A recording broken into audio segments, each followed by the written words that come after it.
हाँ जी, अस्सलाम वालेकुम। अच्छा, इसमें हमने एक्स्पोनेंशियल इक्वेशंस को सॉल्व करना है using the logarithms. So exponential equations हम पहले भी देख चुके हैं कि उसमें ऐसी इक्वेशन जिसमें वेरिएबल एक्सपोनेंट की फॉर्म में आ रहा था उसको एक्स्पोनेंशियल इक्वेशन कहते हैं। इससे पहले जो हम सॉल्व करते रहे हैं वहाँ पे हम फैक्टराइजेशन यूज़ कर रहे थे, अब हम लॉग्स यूज़ करेंगे एक्स्पोनेंशियल इक्वेशन को सॉल्व करने के लिए। इसमें एक चेंज ऑफ बेस रूल भी यूज़ होगा। प्रीवियस लेसन के एंड पे हमने एक क्वेश्चन सॉल्व किया था। सो चेंज ऑफ बेस में अब for example log of x to the base b है, डिफरेंट बेस है, फॉर एग्जांपल 10 के अलावा या e के अलावा कोई बेस आ रही है, तो उसको कैसे लिखा जा सकता है? उसको लिखा जा सकता है log x divided by log b। अब बेस कुछ नहीं मेंशन, इसका मतलब क्या है, बेस 10 है इसमें। सो इस तरह करके किसी भी स्टेज पे हम इसको एक्सप्रेस कर सकते हैं। उसके अलावा जो लॉग की बेसिक डेफिनेशन है वो भी हम यूज़ करेंगे। For example a raise to power x is equal to y हो, तो ये दोनों आपस में इंटरचेंज हो सकते हैं और यहाँ पे आ जाता है log y to the base a is equal to x। इस तरह करके आपस में इंटरचेंज हो जाता है। लॉग की डेफिनेशन यही है कि ये दोनों आपस में इंटरचेंजेबल होते हैं, एक्सपोनेंशियल से लॉग में ऐसे जाते हैं। ओके, सो हम क्वेश्चंस देखते हैं।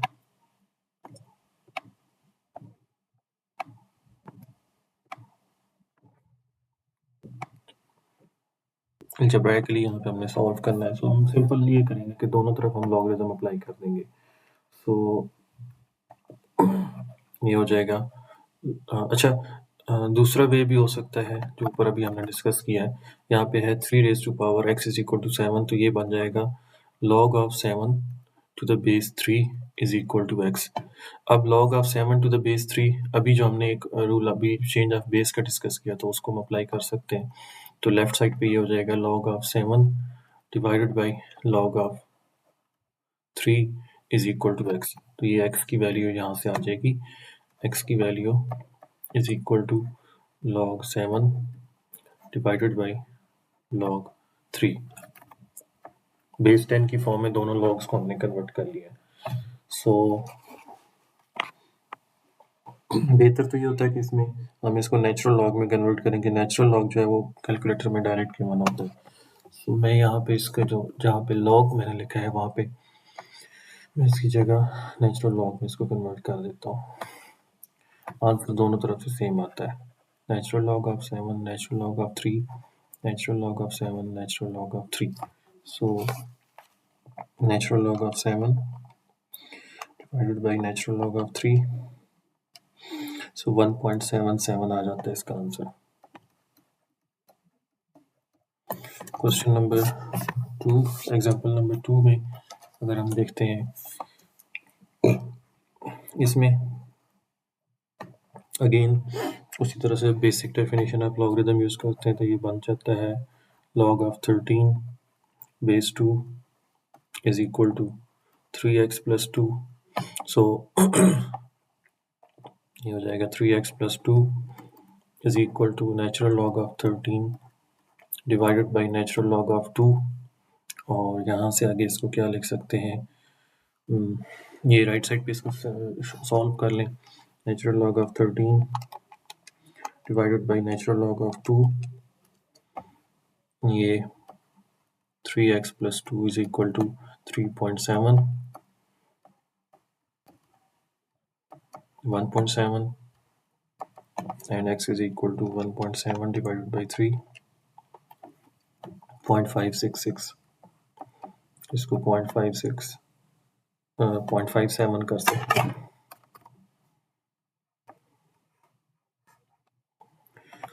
नेक्स्ट क्वेश्चन उसी तरह से लॉगरिथम की डेफिनेशन की तरह से इसको हम चेंज करेंगे, तो ये बन जाएगा log of 20 base 0.75 is equal to x plus 1। So इसको हम लिख सकते हैं x plus 1 is equal to natural log of 20 divided by natural log of 0.75। So natural log of 20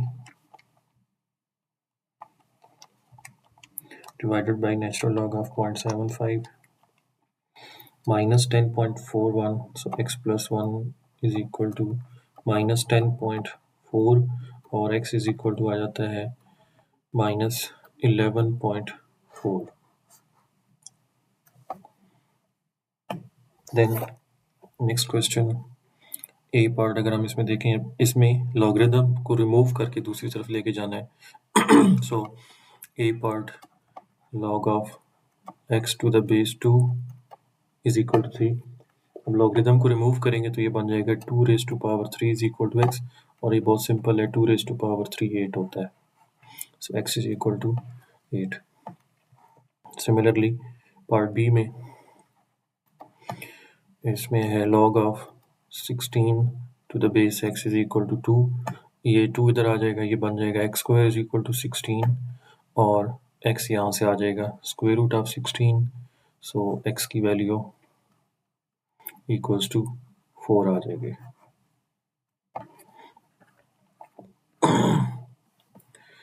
यहाँ पे हमने इसमें एरर बताना है किस क्वेश्चन का करेक्ट आंसर है। यहाँ पे log 6 को, अब देखें log 6 को हम सबसे पहले देखें 6 की फैक्टराइजेशन करके हम 6 को लिख सकते हैं 2 मल्टीप्लाई बाई 3।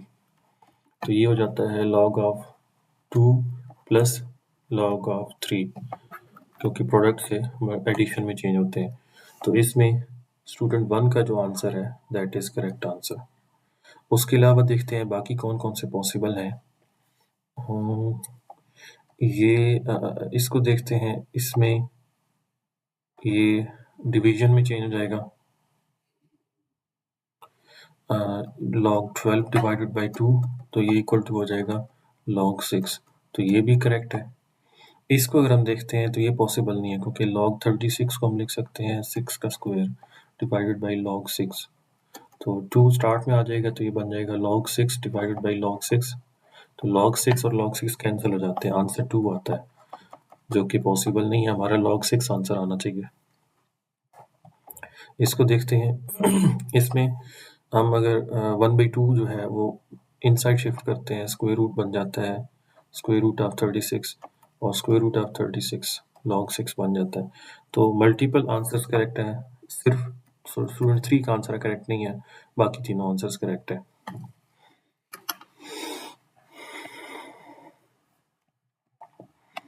नेक्स्ट है एक्सपोनेंशियल फंक्शन। ये स्पेसिफिक एक फॉर्मूला है जिसमें हम इंक्रीमेंट को रिप्रेजेंट कर रहे होते हैं, कंपाउंड इंटरेस्ट बेसिकली यहाँ पे उसकी बात की जा रही है। कंपाउंड इंटरेस्ट या वो एक्सपोनेंशियल ग्रोथ होती है। इसमें आई जो है वो इंटरेस्ट रेट को रिप्रेजेंट कर रहा होता है कि कंपाउंडिंग पीरियड के अंदर इंटरेस्ट रेट कितना आ रहा है। N is the number of compounding period, मतलब आपको 5 ईयर्स के बाद कितना इंटरेस्ट लग चुका है, 6 ईयर्स के बाद, 10 ईयर्स के बाद कितना इंटरेस्ट मिल चुका है, तो वो नंबर ऑफ ईयर्स होते हैं, नंबर ऑफ कंपाउंडिंग पीरियड्स होते हैं। और P is the present value, means current जो वैल्यू आपने इन्वेस्ट की हुई है उसको रिप्रेजेंट करते हैं। और A is the future value के 10 ईयर्स के बाद या 20 ईयर्स के बाद क्या उसकी जो है वो टोटल वैल्यू बन रही होगी। Charlie invested this $1,500 into account with 4.5% interest rate given by the formula. Determine the time it will take to grow more than $5,000. So हमने इसमें ए की वैल्यू 5,000 देखनी है for A is equal to 5,000, तो ये हो जाता है 5,000 इक्वल्स टू 1,500 इंटू, इसको इनसाइड सॉल्व कर लें, ये हो जाता है 0.045 डिवाइडेड बाई 12 प्लस 1, तो ये हो जाता है 1.00375 रेज टू पावर 12t, और ये 1500 इधर आके डिवाइड करेंगे, 5000 डिवाइडेड बाई 1500, तो ये 10/3, 10 डिवाइडेड बाई 3।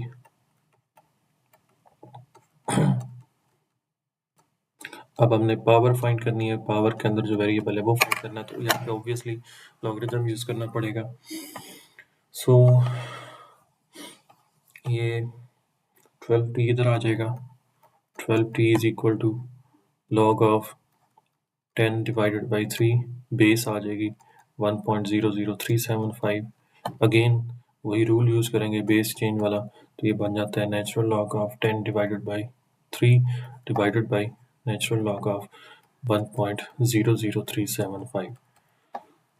इसको सिंप्लीफाई करते हैं, सॉरी इसको solve 10/3 natural log of 10/3 divided by natural log of 1.00375, तो ये 321.66। 12t is equal to 321.67 और t is equal to आ जाता है डिवाइडेड बाई 12, तो टाइम आ जाता है 26.8।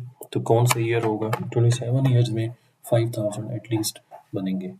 सो time is equal to 27 years.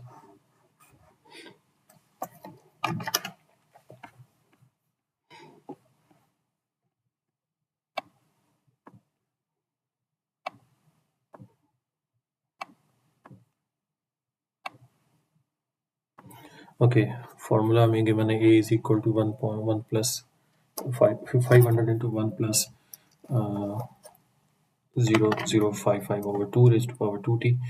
700 बनने के लिए कितना टाइम चाहिए होगा? सो a की वैल्यू हमने 700 इसमें पुट करनी है। सो ये आ जाता है 700 इज इक्वल टू 500 इंटू ये, इसको सॉल्व करते हैं। सो ये आ जाता है 0.05 डिवाइडेड बाई 2 प्लस 1, ये हो जाता है 1.0275 रेज़ टू पावर 2t। 500 उधर जाके डिवाइड करेंगे, 700 डिवाइडेड बाई 500, सो ये हो जाता है 1.4 is equal to 1.0275। Again log की डेफिनेशन 2t इधर आ जाएगा, 2t is equal to log of 1.4 base is 1.0275। So इसको नेचुरल लॉग में कन्वर्ट करेंगे, ये हो जाएगा natural log of 1.4 divided by natural log of 1.0275। So natural log of 1.4 divided by natural log of 1.0275, so ये आ जाता है 12.4। 2t is equal to 12.4 divided by 2, so ये आ जाता है 6.2। सो 6.2, तो इसको 6 ईयर्स लगेंगे, एक्चुअली 7 ईयर्स लगेंगे, क्योंकि 7th ईयर ये चल रहा होगा ना 6.2, तो 7 ईयर्स लगेंगे $700 बनने के लिए। So time is equal to 7th year. 6 years तो कंप्लीट हो चुके हैं ना, तो 7th ईयर में जाके ये $700 जो है इसमें अमाउंट बनेगी।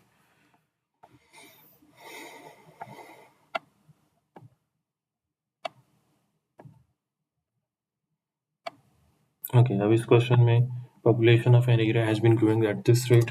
सो इसमें जो इंटरेस्ट रेट है i इज इक्वल टू बन जाएगा 0.02, बिकॉज 2% है तो 2/100 ये हो जाएगा 0.02।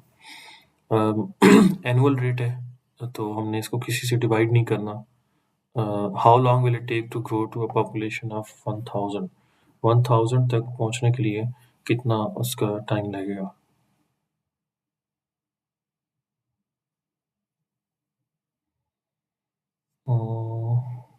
ओके, सो हमारे पास फॉर्मूला जो इसका बनेगा वो बन जाएगा a is equal to 850 present उसकी है population into 1 plus 0.02 raise to power time t से रिप्रेजेंट कर लें। अब मैंने यहाँ पे कुछ ही नंबर से डिवाइड नहीं किया, जैसे यहाँ पे नंबर से डिवाइड कर रहे थे 2 से डिवाइड किया, यहाँ पे उसने 12 से डिवाइड किया हुआ था। उसकी रीज़न क्या है? उसकी रीज़न ये है कि उसने कहा था compounded monthly, interest per year है लेकिन कंपाउंडिंग जो है वो मंथली हो रही है। तो एक ईयर में कितने मंथ्स होते हैं? 12 मंथ्स होते हैं, तो इसलिए 12 से डिवाइड किया हमने, और यहाँ पे भी हमने 12 से मल्टीप्लाई किया। बट इसी तरह से यहाँ पे देखें कंपाउंडेड सेमी एनुअली मतलब साल के अंदर 2 बार कंपाउंड होगा, इसलिए टी जो हमने इंटरेस्ट रेट है उसको हमने 2 से डिवाइड किया और पावर में भी 2t आ गया इसी तरह से, क्योंकि साल में 2 बार कंपाउंड हो रहा है। अब यहाँ पे जो एनुअल रेट है, जो रेट है वो एनुअल है, लेकिन उसमें कोई मतलब पर मंथ से पर सेमी एनुअल नहीं हो रहा, एनुअली वो चेंज हो रही है। तो इसमें साल के अंदर एक ही बार पीरियड आएगा, एक ही बार चेंज हो रहा होगा, तो हम 1 लेंगे तो वो लिखेंगे नहीं यहाँ पे। अच्छा, उसने कहा कि 1000 पॉपुलेशन पहुँचने के लिए कितना टाइम लगेगा? सो ए इज इक्वल टू 1000 तक पहुँचने के लिए क्या 1000 इज इक्वल टू 850, और ये हो जाता है 1.02 raise to power time. So 1000 divided by 850, so ये आ जाता है 20/17 is equal to 1.02 raised to power t। अब अगेन log ये हो जाएगा log of 20 divided by 17 और बेस में आ जाएगा 1.02। अगेन अब नेचुरल लॉग इसमें कन्वर्ट कर लेंगे, तो natural log of 20/17 divided by natural log of 1.02, so time is equal to आ जाएगा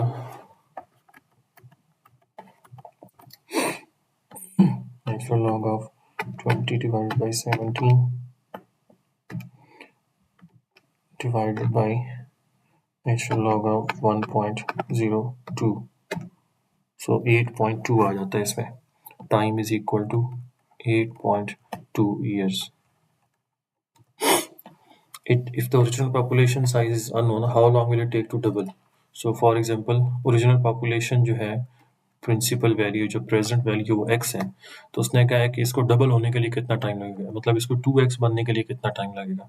सो 2x is equal to x into 1.02 raise to power t। So 2x और x उधर, ये हो जाएगा 2x divided by x is equal to 1.02 raise to power t। x और x cancel हो जाएंगे, so 2 is equal to 1.02 raised to power t।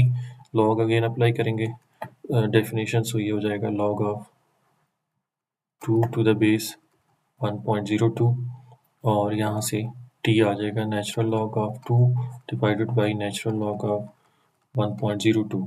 So natural log of 2 divided by natural log of 1.02, सो ये 35 आ जाता है। सो 35 years लगेंगे original population को double होने में, चाहे जो भी ओरिजिनल पॉपुलेशन हो उसको डबल होने के लिए 35 ईयर्स लगेंगे, 35 ईयर्स लगेंगे।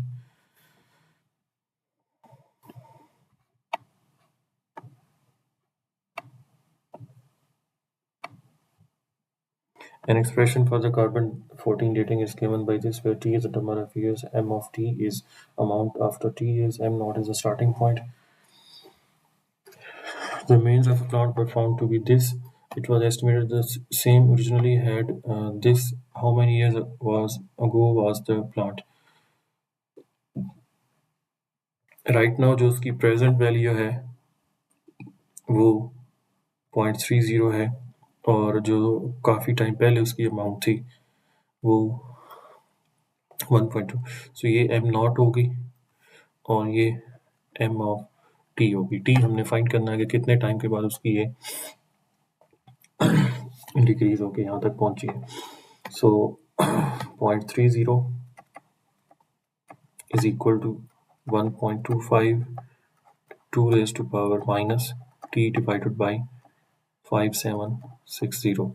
So 0.30 divided by 1.25, ये 0.24 आ जाता है। So 0.24 is equal to 2 raised to power minus t over 5760। So logarithm की डेफिनेशन तो ये हो जाएगा minus T over 5760 is equal to log of 0.24 and base 2। Again इसमें अब नेचुरल लॉग में जाएंगे तो ये हो जाएगा natural log of 0.24 divided by natural log of 2। So natural log of 0.24 divided by natural log of 2, so ये हो जाता है minus 2.05। So minus T over 5760 is equal to minus 2.05888889 कर लें इसको। माइनस माइनस कैंसिल हो जाएगा और ये आ जाएगा t is equal to multiply by 5760। तो ये 11859 how many years ago? So 11859 तो 11860 years ago।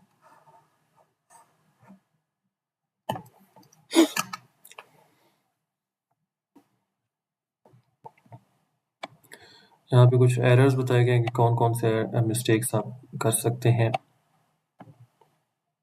क्या क्या पॉसिबल मिस्टेक्स हैं यहाँ पे। सो फॉर एग्जांपल लॉगरिदम का इनकरेक्ट वे कौन सा है कि आप दोनों तरफ लॉगरिदम यहाँ पे अप्लाई करें और 3 को बाहर ही लिखा रहे। 3 बाहर इस तरह करके नहीं लिखना, दोनों तरफ इस तरह करके लॉगरिदम नहीं अप्लाई करना। यहाँ पे 3 और ये दोनों आपस में मल्टीप्लाई हो रहा है तो लॉगरिदम दोनों पे अप्लाई होकर प्लस में चेंज हो जाएगा, क्योंकि प्रोडक्ट के बाद प्लस में चेंज होता है। इसमें करेक्ट वे ये है कि आप सबसे पहले 3 को इधर मूव कर लें और 500/3 अब दोनों तरफ लॉगरिदम अप्लाई कर लें। इसी तरह से अब यहाँ पे अगर हमने प्रोडक्ट के ऊपर अप्लाई कर भी दिया है तो इसके बाद हमने पहले प्लस का रूल यूज़ करना है, log of 3 plus log of 6 raise to power x इस तरह करके लिखना है और फिर x इधर इस स्टार्ट में मूव होगा प्लस x log of 6 ये बन जाएगा। इस तरह करके नहीं लिखना कि x स्टार्ट में कर लें और 3 और 6 अंदर मल्टीप्लाई हो रहे हैं।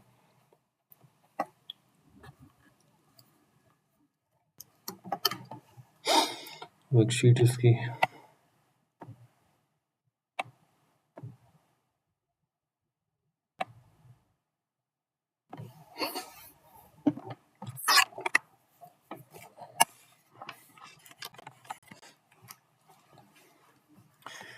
ओके।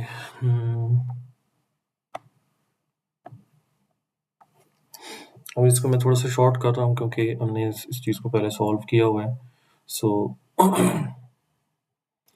इसमें ये हो जाता है x is equal to log of 36 log of 36 to the base 5 और फर्दर इसको लिखा जा सकता है natural log of 36 divided by natural log of 5 और इसको कैलकुलेटर यूज़ कर लें। Natural log of 36 divided by natural log of 5 तो 2.22। सिमिलरली इसमें क्या आ जाएगा,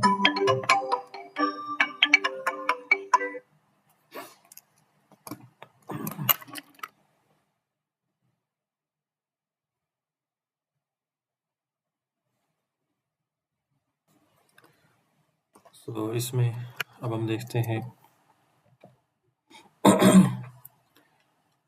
ये x plus 2 is equal to log of 18 base 3 so x plus 2 is equal to natural log of 18 divided by natural log of 3 so natural log of 18 divided by natural log of